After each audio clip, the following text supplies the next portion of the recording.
Talk shoes. Recorded live. Good morning, good afternoon, or good evening, wherever you may be across the nation or around the world. Once again, you are listening to the VMware Communities Roundtable podcast. This is podcast number, what is the number today? 648. My name is Eric Nelson. With me today, I have my regular co-host. What is my regular co-host name here? Oh, gosh. Matt Logath. Matt's with us again 2 weeks in a row. Fantastic. Today's Wednesday, June 7th, 2022. Matt, how's it going? Eric, I'm well. Thank you for remembering my name. And in all things weather and just current events in central Pennsylvania, the smoke from the eastern Canadian wildfires has now entered the area. It is actually rather significant. You can see a more than what I would even just say haze in the air. It's almost a little bit choky and watery to the eye as you step outside. But that's just current weather conditions. We are joined today by my fellow EUC enthusiast, Mr. John Towles, to talk about his most recent blog article that's been put out there with a comparison between some Microsoft tooling and what we have within the UEM tool set. But before we get to all of that, an introduction with John, my favorite question, sir. How are you? How are things out on the West Coast? And what is the color of the bay?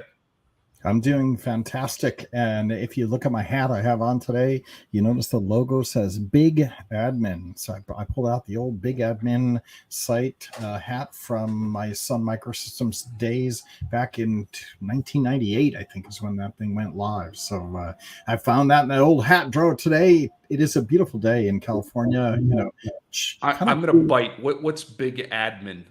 Big Admin was the administration portal that we set up once BBSs and dial modems started going out of fashion and the internet showed up at Sun Microsystems. We decided to create a share site before community sharing was really mainstream on the internet.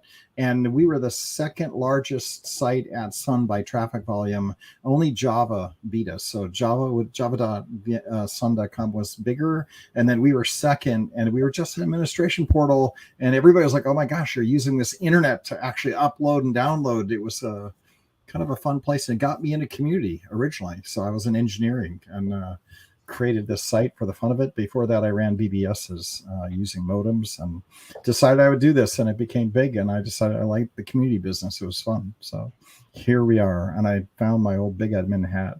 If you go to bigadmin.com right now, it redirects you into Oracle as a URL because they keep the DNS registered. I keep watching for it. If it pops up, I might pick it up one of these days. Beautiful, cool weather here in the Bay Area. It's been kind of cloudy. We actually had rain yesterday, so we've got a muddy, murky bay going on. But with that, what can you say? It's not too hot, so I'm enjoying it. Corey Romero, what's new out there in Utah, and anything to talk about around the vExpert program? Yeah. Hey, everybody. I've got a few updates for vExpert. Things in Utah, things are great. Weather is beautiful, nice and warm and sunny. Had a little bit of rain here and there, and it's been great. vExpert updates, I've got a couple of them here. Got an email going out later today that is going to cover a lot of this, so keep an eye on that. So applications are open. So I announced that last week, but we're going to announce that again. Applications are open for the second half period. If you're new to the program, if you've just now hearing about vExpert, you want to learn about it more. If you've even tried to apply for vExpert and haven't made it yet, you can go on the vExpert site. We've redesigned the whole front page, and there's a whole tutorial guide that takes you through the application process, what to include in the application, what to keep out of the application, what our voting process looks like. Well, what do we look for when we vote, and then it just covers general questions and information about the whole program and the process. And then on top of that, we have a call for blogs for VMware Explore happening. Details of that will go out in that same email. And then we just wrapped up our second webinar with Intel on the Intel PMEM memory, that program that we're doing, not program, but offering that we're doing with Intel. That recording will also go out in that same email just here in the next 2 hours. Corey, for whatever it's worth, you guys have been killing it this year with special access between what we had out there with the Optane drives and this latest PMEM I think that's really, not that the program wasn't there before, but talk about stepping it up for some great, very high-end hardware that even in certain enterprise cases that individuals may not have had access to. So yet another great advantage of taking that time out to submit those applications, become part of the vExpert community, to get into and have access to these, exclusive webinars and briefing and access to certain kit that otherwise you may not have. Absolutely. Yeah, it's been a great year. I'm really, really busy. And I enjoy being busy. That just means that we're providing more value to the vExperts, which is great. So yeah, busy, and we'll continue to stay busy. Nice to know. Thanks for the update, Corey. Yep, As absolutely.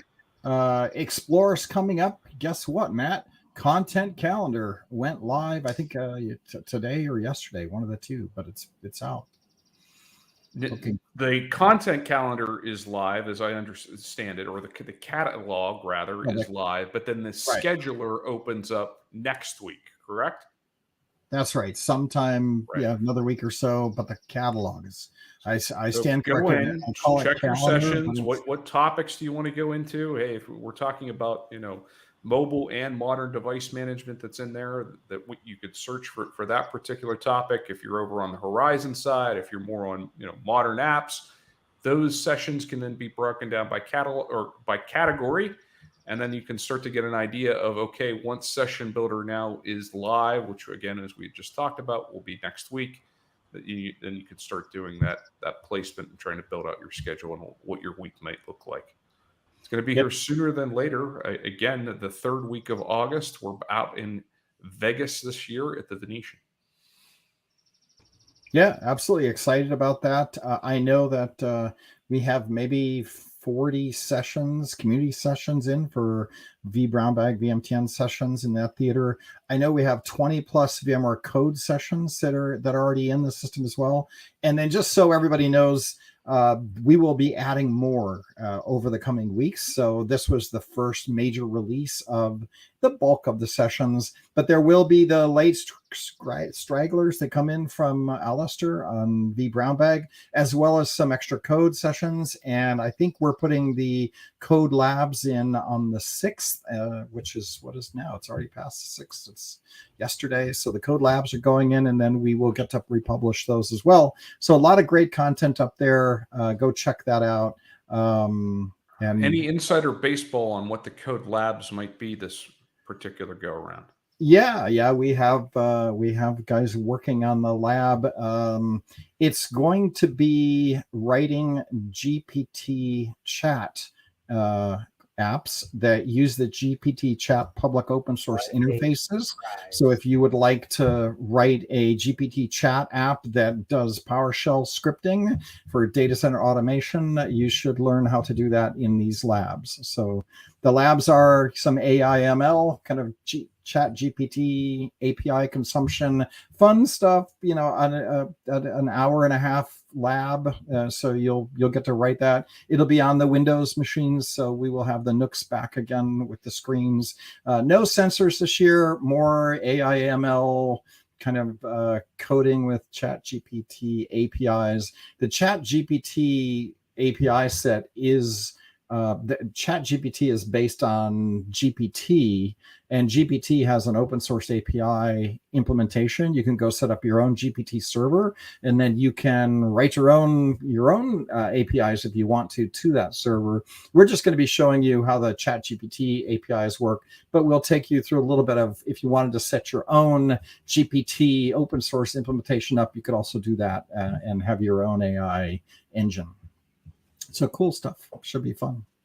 Looking forward to that one. Labs. I think that's it for what's happening. Go register. I know that we will be either in the Venetian or Corey, do you remember what the other hotel was? Treasure Island or something? I don't off the top of my head. No. Yeah, I think it's Treasure. I think it's Treasure Island, Is and all on the same side down there on the strip. So excited to be in places. I always recommend the Excalibur if you want something for under $30 or $35 a night, so you can get there cheap.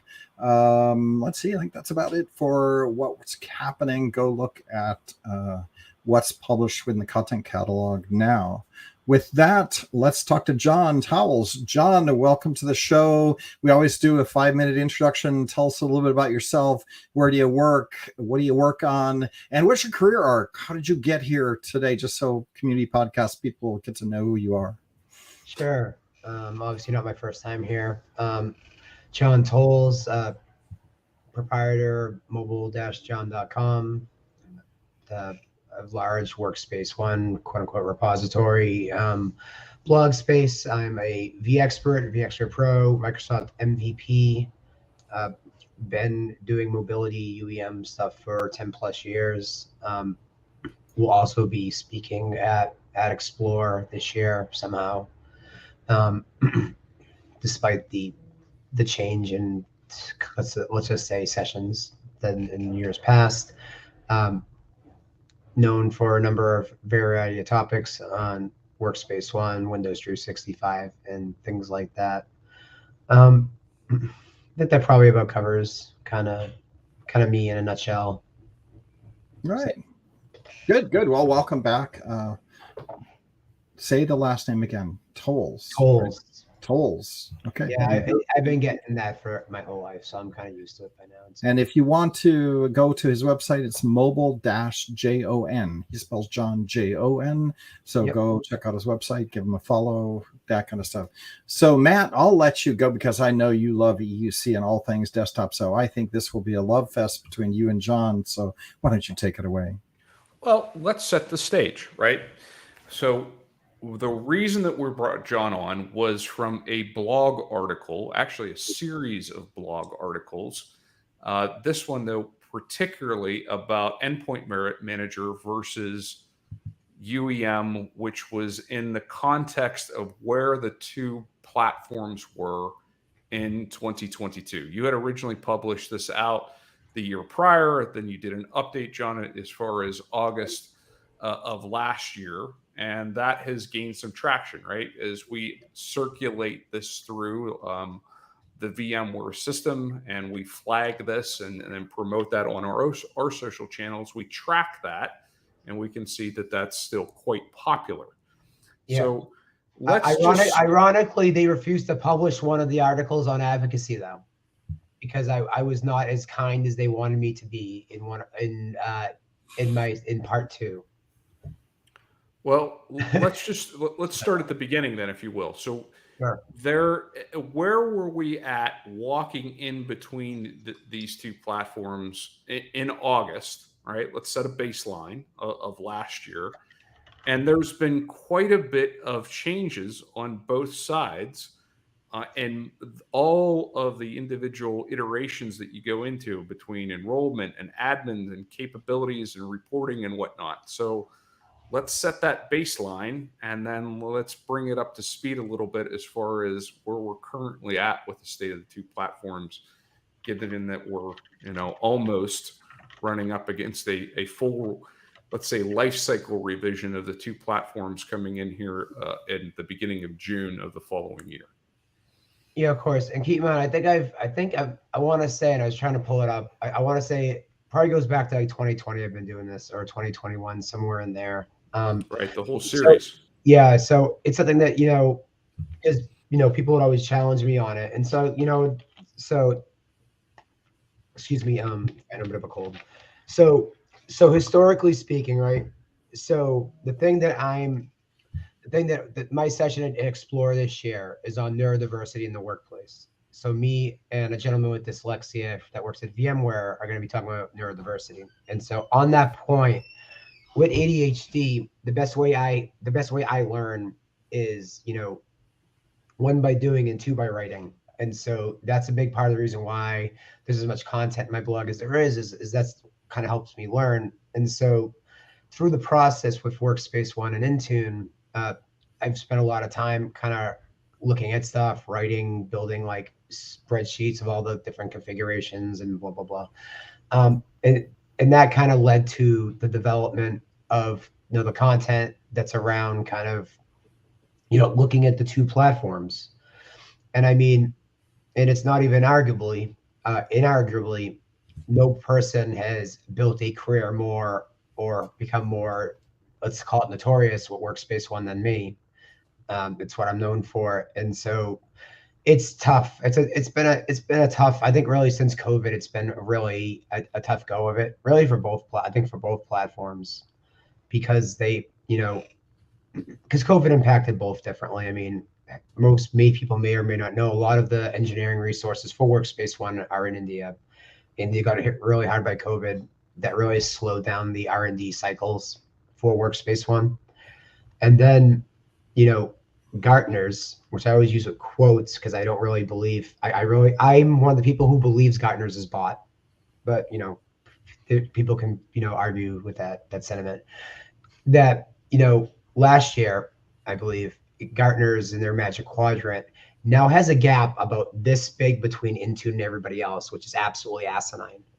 Because I don't care if they're curing cancer, a platform is not 40% better than the rest of the market. And something that I've been a little critical of is, there are certain platforms that they've talked about for now 3 years at Explore and VMworld that never really, it still aren't fully baked. And when I say that, I mean Freestyle Orchestrator. And the reason why I talk about this is goddamn Gartner's keeps saying Microsoft executes their UEM strategy better than everybody else, which is asinine. They execute their Windows strategy better than everybody else, fine, because they have the secret sauce. But if you look at other platforms, that's not the case. But this gap is literally the largest gap I've ever seen in a Magic Quadrant. I don't know if you've actually looked. You should pull it up if you haven't seen it. It's like literally like half a quadrant in length. It's unbelievable. Because okay, yeah, if this was Windows, I'm with you. I get it. Right. If we're just looking at this as right, when we think of MDM, as I had said at the beginning, we think of that as both a mobile and modern device, right? It's all platforms. So if Gartner is just taking that on Windows 10 capability alone, okay, sure, we can have some of that that discussion. Yeah, I mean, you can I'm not even saying it's valued, but you let's can't just do have anything a about discussion. that, right? You can't But control it's the entire platform. Yeah. You can't control that they own the ecosystem and that they can do things that nobody else is going to be able to do because they have to. It's how IT works, right? APIs. If you don't open the goddamn APIs, no one can do anything with it.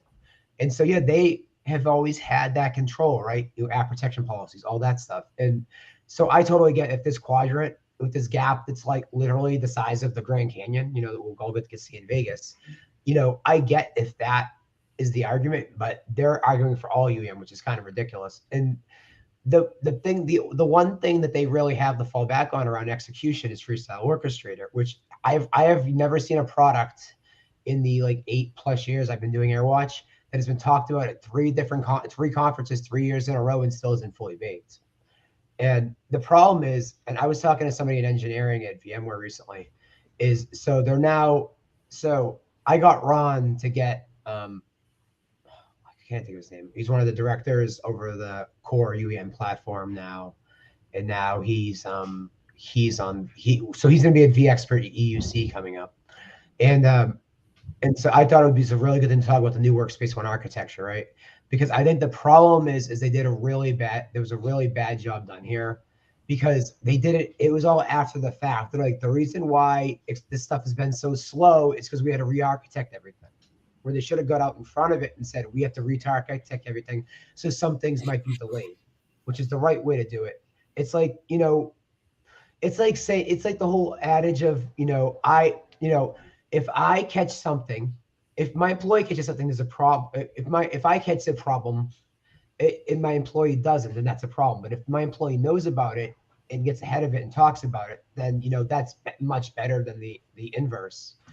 And I think that's for me, right? It's frustrating, right? Because that's really the one thing that they can hang their hat on as an argument, is saying that VMware is not executing on their vision around Workspace ONE because of that cogent fact that Freestyle Orchestrator is kind of like their entire like thing right now. It's like it's the one piece of potential they have a competitive advantage over Microsoft in UEM, because it's the one thing that you could argue Deem too, but like you can technically say Microsoft has a Deem and you blah, blah, I've had those arguments already, but Freestyle Orchestrator, where it has the amount of potential it has, they have an opportunity to actually have something that has a real competitive advantage. And and obviously Brian Lux has left, who is the owner of that platform. But like I think it's a challenging thing, because when it comes down to Workspace ONE and Intune, what I always tell people, when you start, it really is more about the desktop compute platforms, and simply Microsoft does Windows. It's not that Microsoft does Windows better and that Jamf does Mac better. It's that because of some of their stuff they have access to, they can deliver it easier and faster with less talented resources than Workspace ONE can. And that's what I always tell clients is that you can do Windows and Mac on Workspace ONE as a standard platform, but you need to have a really good PowerShell guy, a really good Bash guy. If you don't have that, you're going to struggle. And that's the reality. As someone who has architected those platforms backwards and forwards, you really need someone who's really, really good at like an engineering level, which is not always the case because companies aren't always willing to invest that kind of money. And that's kind of, I think that's the real difference. Because at the end of the day, right, the platforms, are they that substantially different? No. Then you also look at the fact that VMware also has an advantage because they're not running a whole ecosystem in one cloud like Microsoft is. And because of that, you deal with a lot of replication challenges too with Intune, which is what I call out as one of the biggest gaps in Windows 365, is that it's all basically relying on Intune. Thus, replication slowness is still a real thing. Well, a lot to unpack there, but yeah. Let's just, of your Last comment, Win 365 is certainly being looked at by organizations. But to me, one of the limiting factors is that Intune component, right?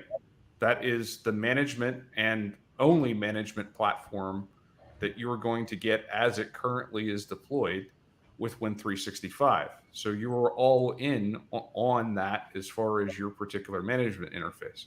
Yeah. To your earlier point, however, is an overall MDM solution, right? If I'm a global enterprise and I have iOS, I have Android, I have Win 10 physical devices, I might have persistent virtual desktops that I want to roll in this solution as well. I have maybe some Mac deployments out there as far as Mac physical desktops. I would say that even though that there would be custom coding that might be involved to come up to those shortfalls that we run into that might require those PowerShell capabilities for Win 10 and Mac, we allow that as part of our ecosystem, right? We have that capability within the platform to expand and encompass all of those both mobile and modern devices that we need to manage within a single console.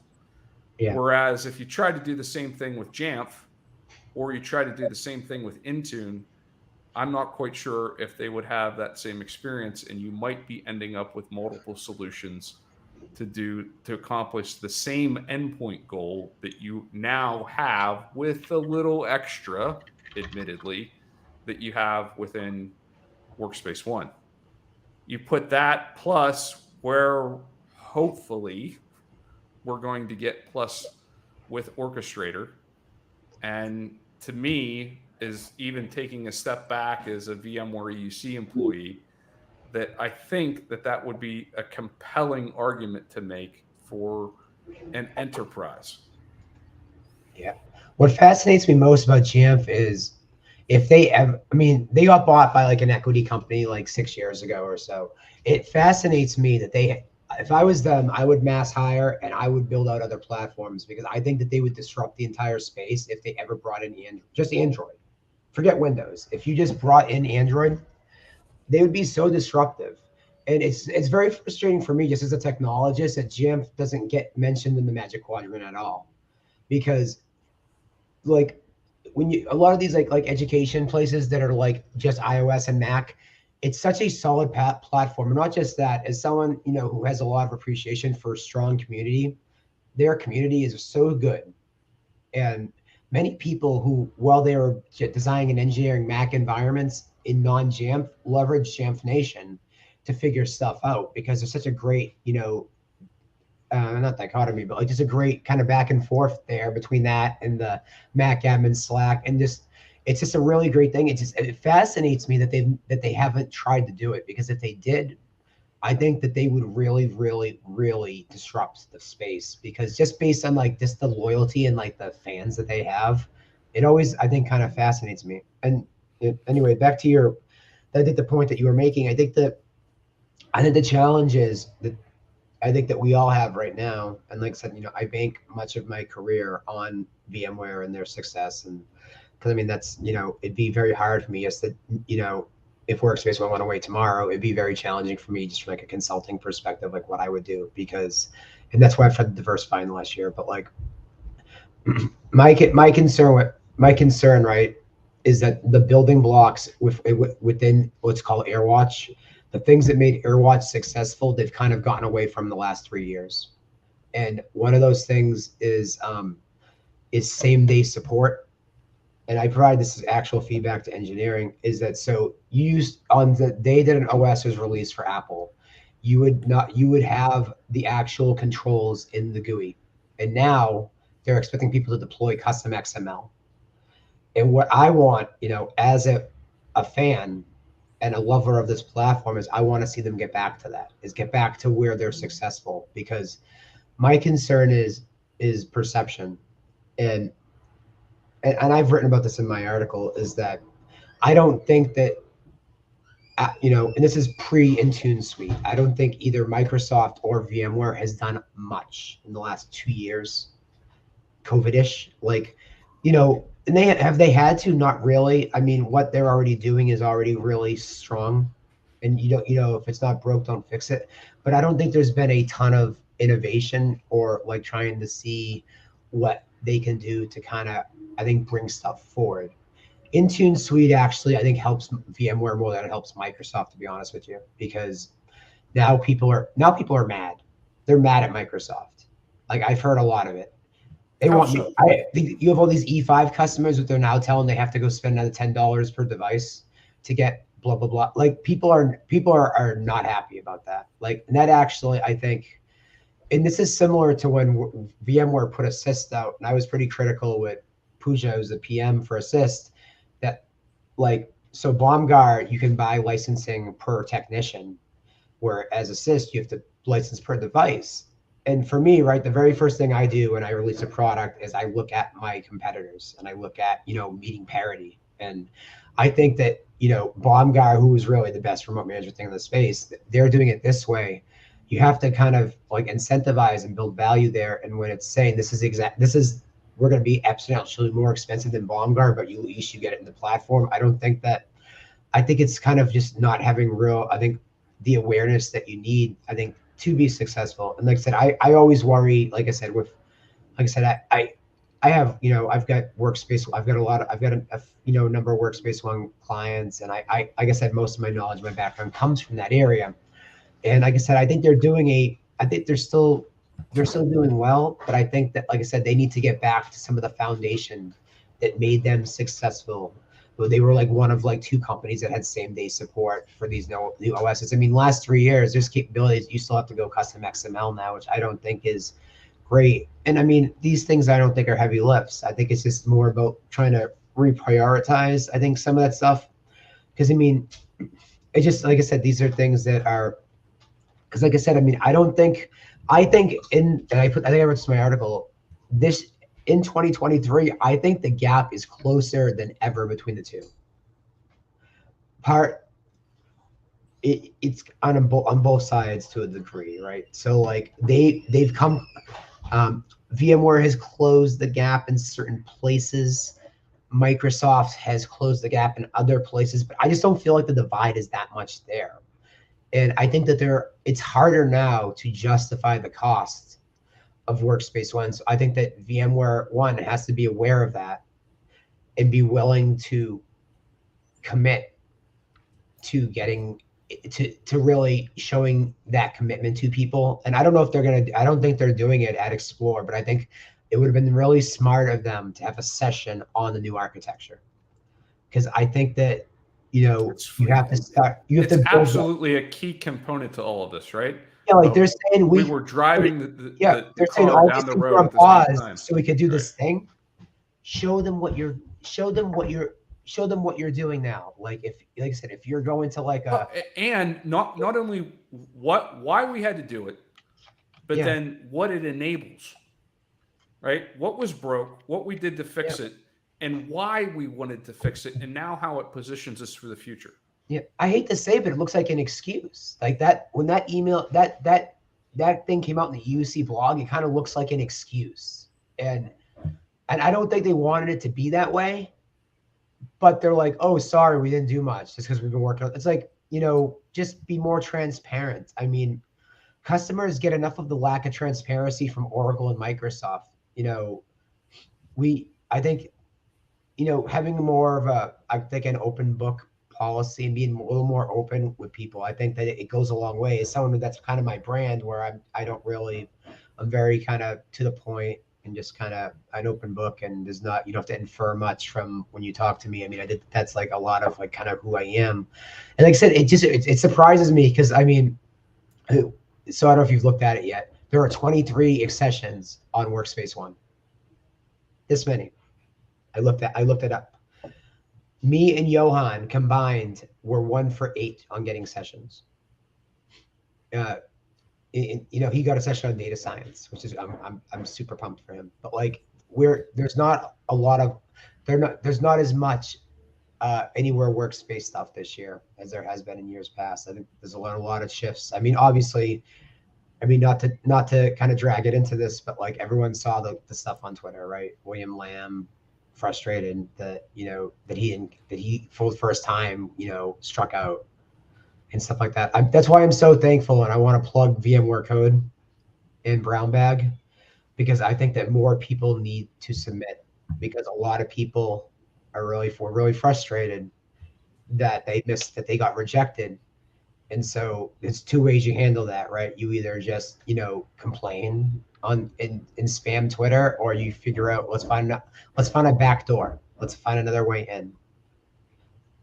Sasha and I have a session at Code that had got rejected initially, and I just think that that's important, right? Is that instead of just taking the L and then being sad about it, let's figure out how we can go about it a different way, because I think it's getting harder and harder for us in EUC. You had mentioned community before, and I want to touch on a brief topic that you and I talked about at the Masters Retreat this year, which was we have this traditional EUC community that was let's call it Horizon and Citrix users. And then we have this whole entire modern and mobile component that is also very much into the fold, and maybe even more present so than the rest of the side, because let's face it, frankly, you don't run into a lot of customers outside of what we ran into the pandemic wanting to do brand new greenfield VDI stacks. So why is it that you think that sometimes, I don't even want to go as far as the word to say ostracized, but it was just that we haven't welcomed these other admins and operators into the fold, into this EUC community, and that they're still a little bit outside on the bounds, and that there is the Jamf operators that are out there, and the UEM admins that are there, and the Intune admins that are out there, but they still don't incorporate into the VDI and what we consider to be EUC. Is it because of the nature of the technology?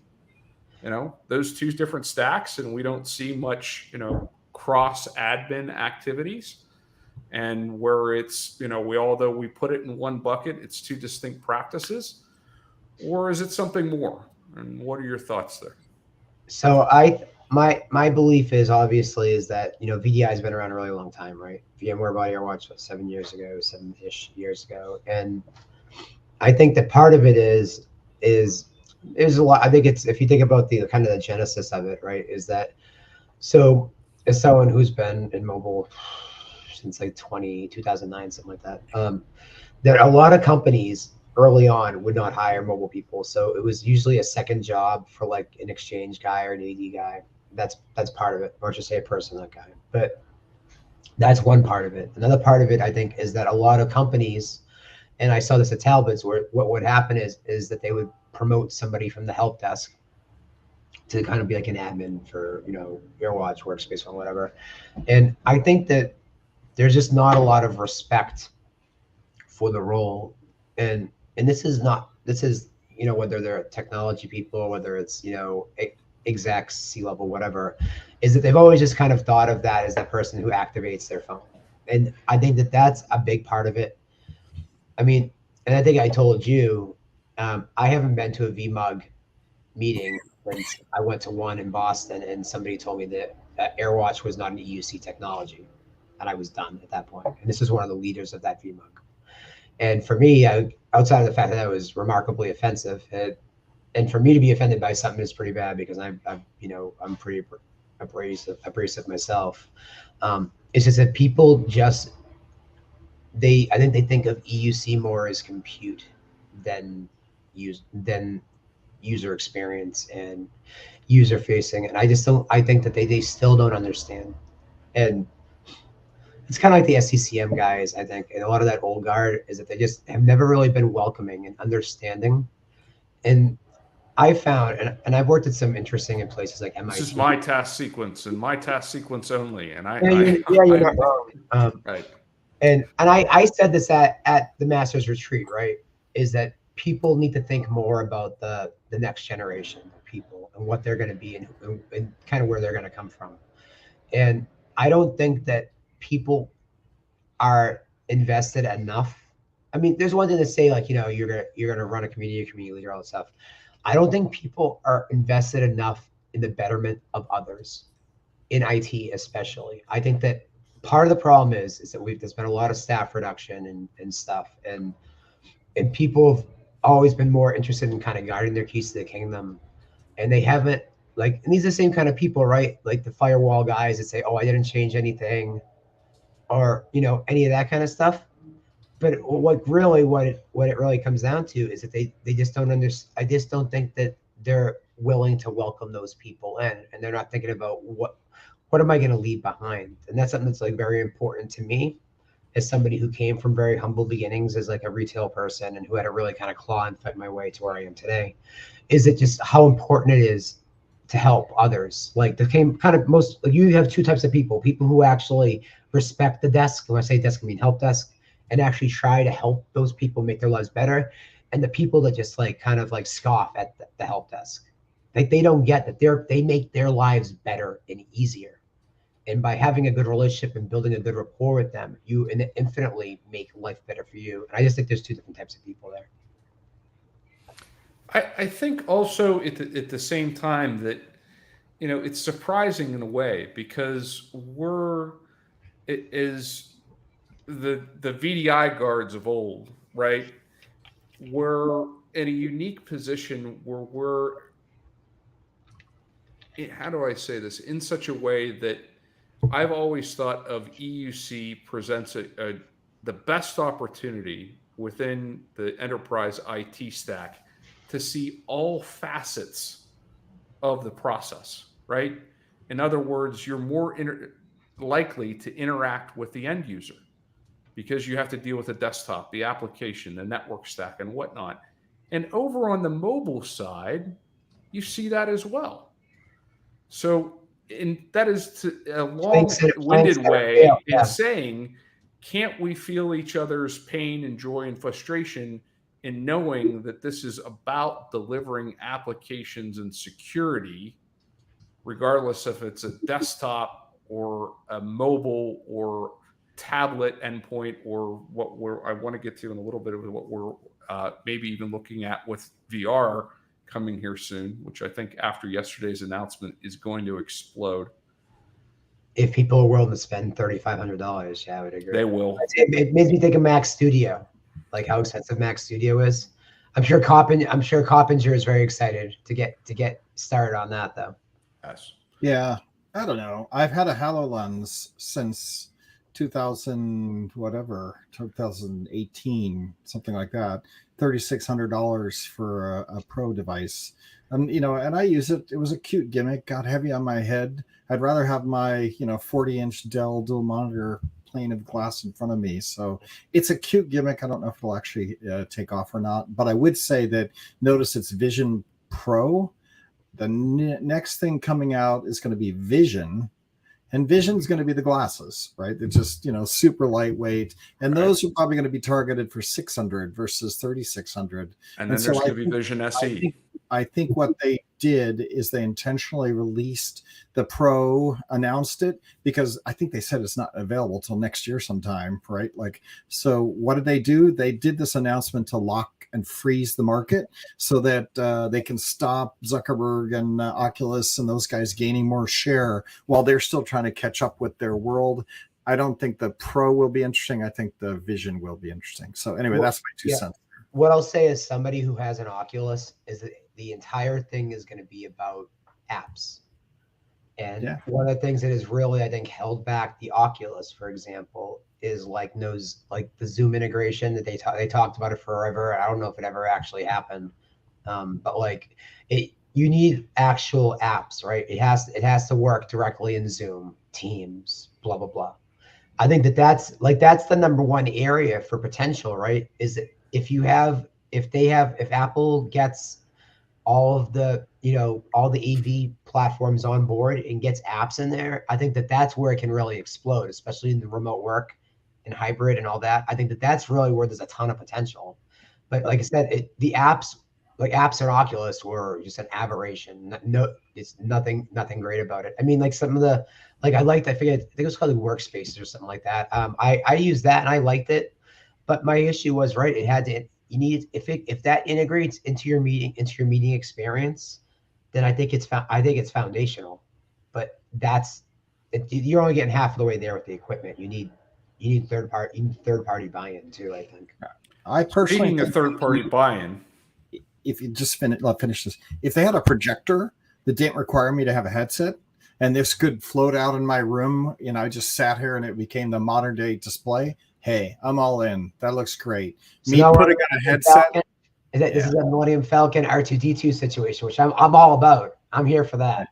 Right, exactly. When they get that, this is going to all take off. Headset, good for about 46 minutes. And last time I checked, I'm spending about 10 hours a day in front of my big displays, and it's not going to happen. Yeah, it drove me absolutely crazy. That's why I loved.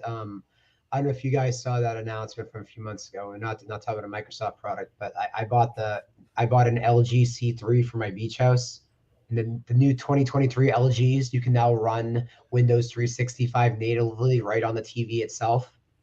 Yeah. And it was the best of all of those types of experiences. It's the best one I've seen, because literally there's so on the new LGs, there's literally like a work from home in the main menu. You click that and literally you auth in, and then you have a Bluetooth keyboard. You don't have to pair it or anything. It just works.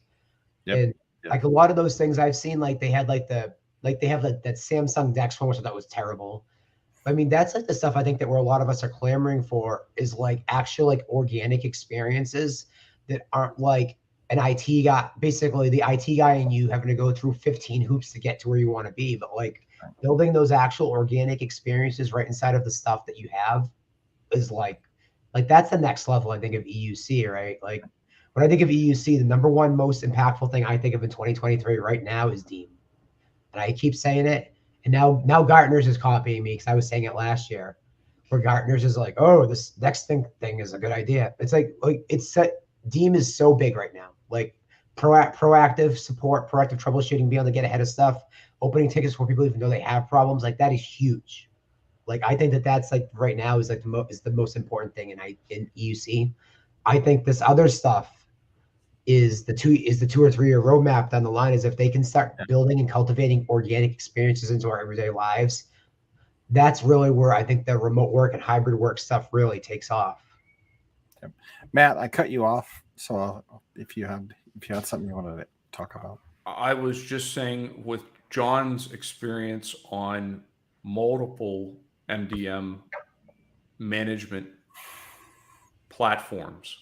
We have XR Hub out there, which I will say, this is just a personal opinion, I would think would fit in with perhaps once Vision Pro gets released as a possible enrollment platform, and we could integrate that with an app. Again, I'm just making that assumption. I have no idea if that's where we're actually You headed. see me and Johan's session a couple of years ago. I think it was 2020 VMworld. He had a whole session where he did the XR Hub stuff. The whole thing, like the onboarding Ray to the resistance thing, that was like all about the Workspace ONE onboarding, and then it tied over to the XR Hub stuff. So knowing that, right, where we have that capability within the platform to begin with, who else has that right now? Who else can manage VR devices? Who else is a competitor within that space? If I had a partner enterprise quadrant for VR devices, what would it look like? I think the real question is how many companies are actually dipping their toe, not like how many people are doing it. Like IoT, I think IoT, let's just call it IoT in general. Like, I mean, I wonder how many people are actually using devices in that way. I mean, the biggest IoT thing I know of are the Coke Freestyle machines. I mean, they featured that a lot at Airwatch and Airwatch conferences, you know, being that, you know, Coke's in Atlanta. But I think that's the thing I'm always very interested in. I think is the IoT stuff in general, like whether it's sensors or what have you. I mean, because I had played around with the idea of, you know, an employee perk for companies that are fully remote, right? Having an employee perk. And I think the Oculus is really the only thing, to Eric's point earlier. You need something in that $400 to $600 price point for it really to be like an employee perk thing, like you're giving like people like Weight Watchers stuff and gym reimbursements. I think that's really where this whole thing takes off, is getting the right price point and something that customers, companies, enterprises can actually say, we want to provide this as like a quality of life thing that we want to give to all of our employees. I think the hard part is when it's $3,500, that's not really scalable, especially in our current landscape. I think that's the biggest challenge. But I agree. I really like a lot of stuff that Matt has done with the whole VR stuff, because like I said, it's relatively easy from an organic standpoint, like enrollment and all that kind of stuff. I think it's actually pretty good. And a lot of us have messed around with stuff like this, right? Like somebody recently, someone from VMware showed enrolling his Tesla in Workspace ONE. I can tell you that I spent a couple days trying to get a Yealink. I have a Yealink phone that I use for Zoom, like a Zoom phone, like a hard phone. I tried getting that enrolled in Workspace ONE, and it did not go as well as I wanted it to because of the Yealink phones, like they don't have all the Google services on them and stuff like that. And I don't know if you've ever played any stuff like that, Matt, like trying to like put Workspace ONE on something that it shouldn't have.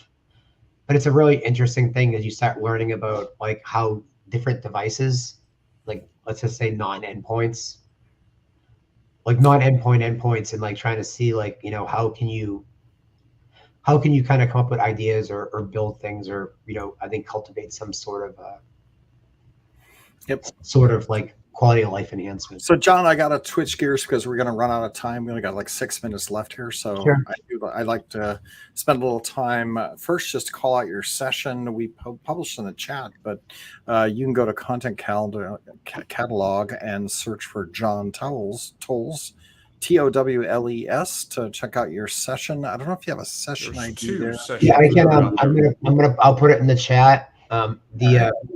So the session ID is VIB 2876LV, and I'm gonna put in the comments. I'm gonna try to, or can I? I don't know if I can. I think you put it in private chat, and I can share it. Okay, I will do that because I just pulled it up because that's a. I think if you're that on the contact catalog and you search for John's name, both of his sessions for both the Workspace ONE Access API and, just as important, his panel that's going to be out there on neurodiversity are both simple search results that come back.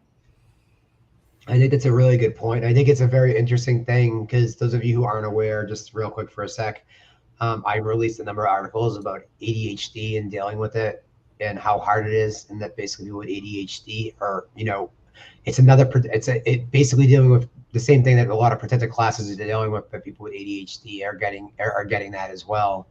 And they said I also was on the Nerd Journey podcast talking about it, and so I've gotten a lot of feedback and a lot of great response from people, and I think that this session is a really good opportunity to kind of talk more about that and how we can help people who are neurodiverse.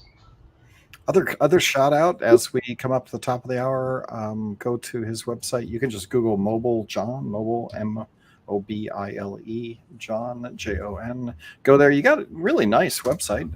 Lots of good content, both for VMware, but also what's happening in the desktop space. Right, you have a lot of categories here to search on, and yeah, it looks like there's like hundreds of great articles there. So go check that out and enjoy the content. Great content, a really pretty site. So a really nice article. So go check that out. And then John, because we live stream on youtube.com/vbarbecue, BARBECUE, we always end up at the top of the hour asking, where do you live? What region of the country or world do you come from?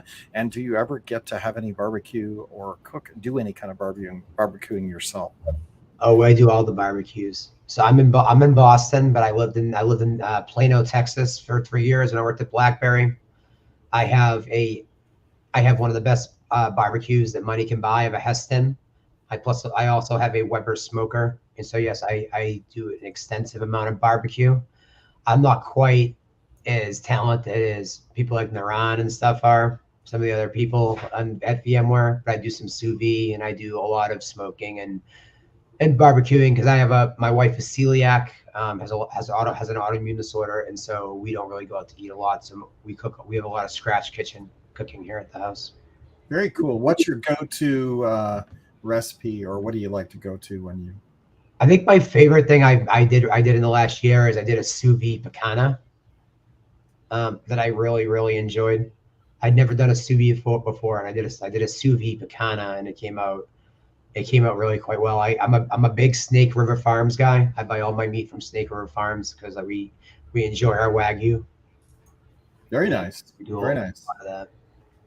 Tony Foster, I know you're floating out there with regard to barbecue. Come from Kansas City. Don't know if you got anything interesting to share today. Oh, I didn't actually get any barbecue in this week, though. Buddy of mine retired from the Air Force, and one of his friends did the barbecue for his retirement party, and we had absolutely phenomenal fall off the bone ribs and brisket. Oh, it was absolutely wonderful. And Matt, I'll flip back to you. Anything coming into the summertime? It's June. What are you thinking of putting on the gas grill? Well, I'm not going to even touch on the gas grill because, that's just a fire that's just constantly works. But I do have to say I had a very unusual barbecue experience, and in all places, Toronto. So in downtown Toronto, there is a 70s disco that's about 4 blocks away from the Toronto City Hall. It is a facility that is named Carbon Bar, and they feature St. Louis style barbecue. Ribs, brisket. They do a burnt ends with a kimchi side and with a big lettuce leaf and whatnot. They do all of their own barbecue sauces, both traditional, like a sweet and mustard-based sauce. And dare I say this, and I don't mean to offend my friends down in Memphis or even over in St. Louis, but absolutely spectacular barbecue and ribs from both the brisket and the rib side. Just out of this world good. Carbon Bar in downtown Toronto. All right. If you're up there, go into the CNN Tower, you might want to go check out that in Toronto. Super cool. I know that we're going to be on next week, so thanks for everybody joining. Go check out the content catalog. It is live. Go check out, see what you want to do. Look for some cheap ways to get to Vegas. Book your hotel if you need to. It's going to come up quick. Matt, John, thanks for being here every Wednesday, 12 to 1 Tony Foster, Graham, thanks for being on TalkShoe, and we'll see you again next week. Thanks, everybody. Thanks, guys. Have a great day.